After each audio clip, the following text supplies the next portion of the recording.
Here is your ultimate aligner guide. I have so many tips to share with you because if your child is starting their aligner journey, these tips are very important to make sure we succeed. My number one tip is wearing the aligners as long as possible.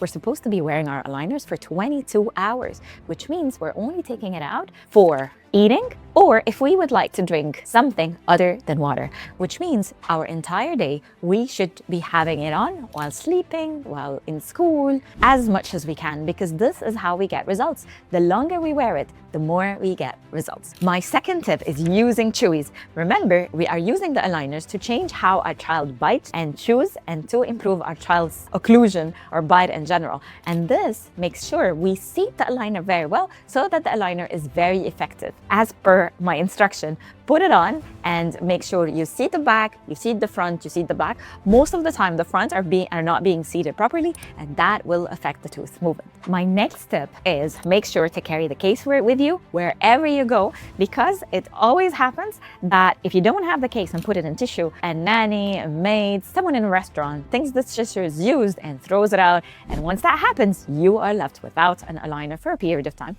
until we order an replacement. That can sometimes happen. So first, let's prevent it. Make sure you always have your case with you, especially when you send your child with an aligner to school. Now, what if it happens? If it does happen, please go back to your previous aligner, or if you were closer to the next aligner, go back to the next aligner. The most important thing is please don't leave your mouth without any aligner, because it so happens easily that the teeth can regress. And what happens when it regress? It's like we didn't do much with our aligners and we lose time. And of course, time is very valuable for us to save. My next step is make sure you follow the instructions of how to remove the aligner and how to put the aligner, because this way you avoid pressure on your attachments, tooth colored things that keep your aligners in, actually the ones that are doing the movement. And it is very important to always show your dentist how you are putting your aligner and removing your aligner, especially if you're having a history of breaking those attachments fast. I would like to tell you something. If the attachments, the tooth colored attachments that are holding your aligner in and are actually doing the movement,